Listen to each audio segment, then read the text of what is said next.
And here's your host for tonight, Nathan Azzi!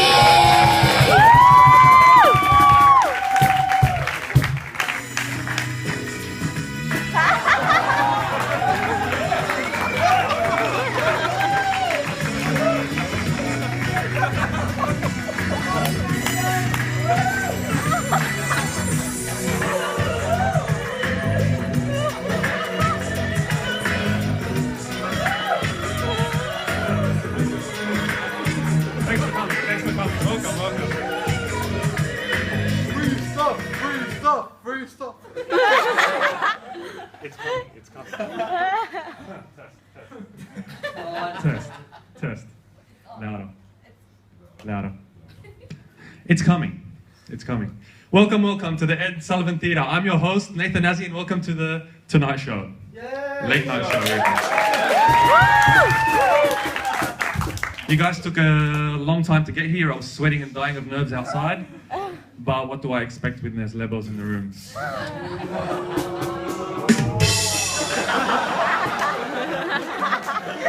I took a day off test.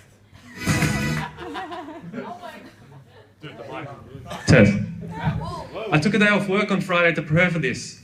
It wasn't a very pleasant idea. I'll tell you why. My parents. Why, you ask? Because they're Lebanese. And I know you're probably sick and tired of hearing it, but it's difficult growing up in a Lebanese household. On Thursday, I went to the Lion King with a friend of mine, and she was telling me how her parents work together and they never fight. And I thought, you mean at work? And she's like, no, ever. And I thought, what do you mean? And she's like, they just never fight.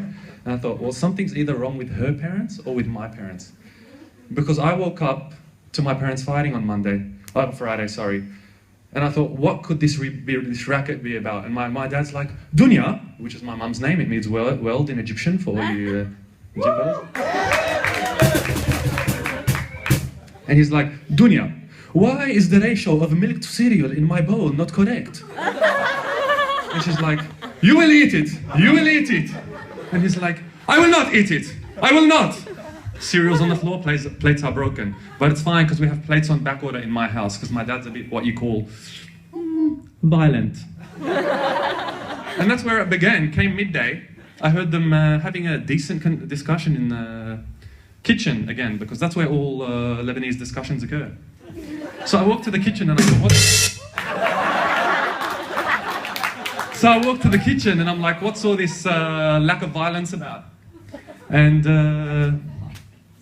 my mum asked my dad, Mikhail, which is Michael in Arabic, as in Michael the Archangel.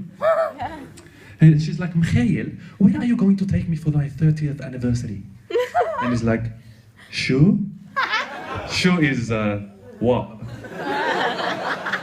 And she's like, where are you going to take me for my 30th anniversary? He's like, oh, Habibi, my love. I'm going to take you to Rome. And I thought, wait a minute. What does he mean? And she got happy, she walked away, went to her room, and then she walked back a couple of minutes later and she's like, she was intrigued, she had this look of, what the hell on her face. And she's like, Mikhail, where are you going to take me on our 50th anniversary? Habiba, I'm going to bring you back.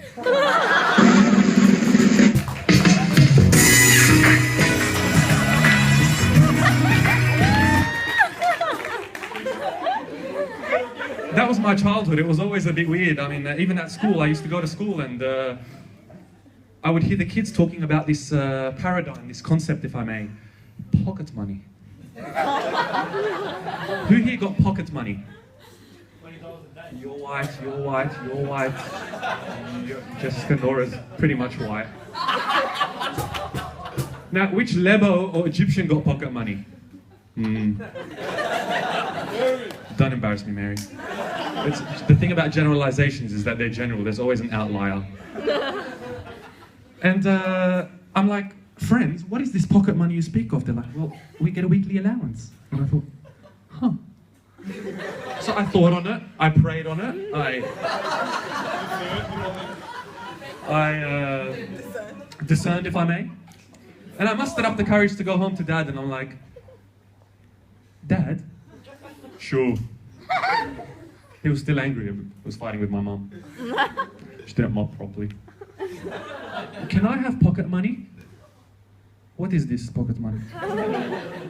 Well, every week you give me some money and I can buy what I want. Oh. Dunya, he wants pocket money. Shkurrabbak! Translation?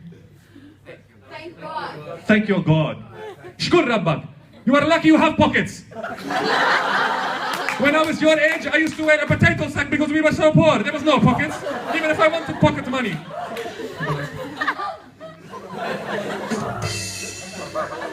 And I shkurt my rab.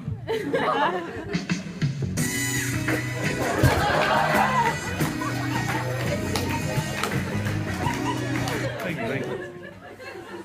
But that's not all the issues I had in early high school. I started to realize that my lunchbox was different from everyone else's. I'd look at my friends and they'd have a Nutella sandwiches with the crust cut off. We weren't allowed to cut off crust in my house. It was wasteful, and there's people in Syria without food.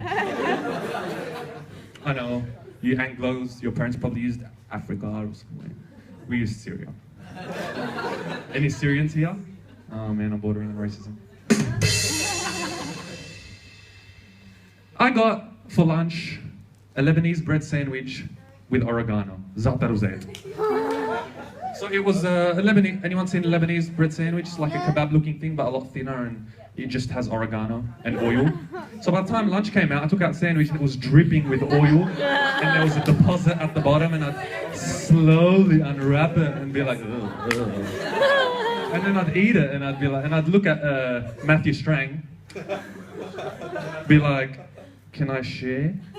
He'd be like, no, there's not enough. The crust, it was cut off, and there's only, because what's left after you cut off the crust? A bit of soft in the middle, and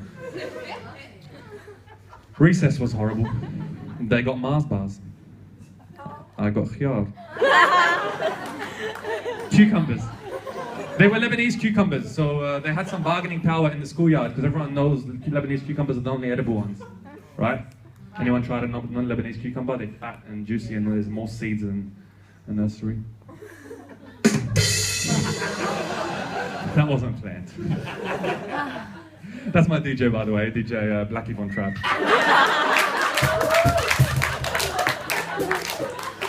So every 3 days I would save my cucumbers and trade them for a Mars bar every Wednesday, and that was my happiness. I'd like to call up my first guest tonight, Richie Scaff.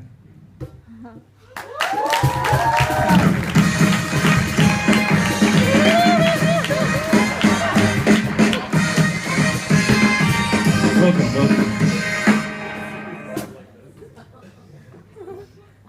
Good evening, Richie. So glad to be here, guys. So glad. I'm glad to be here too, because I found something. Yes, I have found something. I have found it.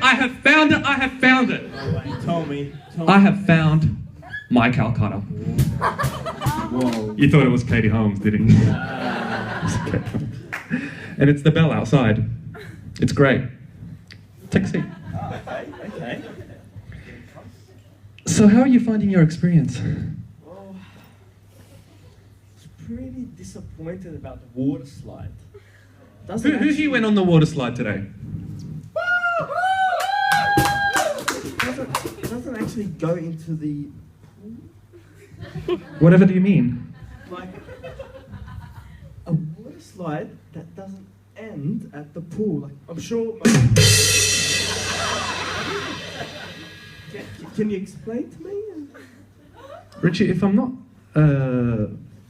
mistaken, what made this camp this retreat so revolutionary? Well, I thought it would be the water slide, but I think I was wrong. Would you say it was misleading advertising? No, that'd be silly. No.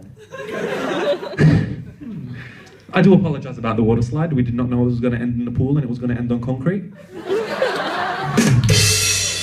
I'll have a word to the people who planned the retreat. It was disappointing. I was sad too when I found out. I contacted my lawyers and I'm like, tell me about false advertising and how we can get by it. True story, guys. But luckily you guys are Catholic, so hopefully I didn't put ideas in your head. No, I must say the camp. You know how we said that you would experience the experience like one or like other before.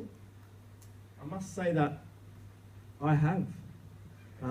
Why? What have you found, Richie? Met a lot of different types of people, and I spoke to someone before, and he said it's so easy to conversate with each other here.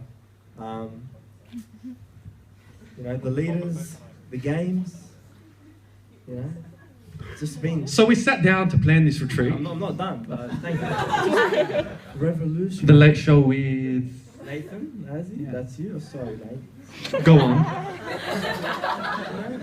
feel like these games, they're a lot fun. These people, they're a lot fun. Would you go as far as to say we just took them? We just took them, made them better. That's what we did. Honestly, that's all we did. So we just took them? Yeah, just took Stole everything. them? Stole them, made them fun. Nicked them? And we made them better. Made them better. Thank you for joining us. Thank you.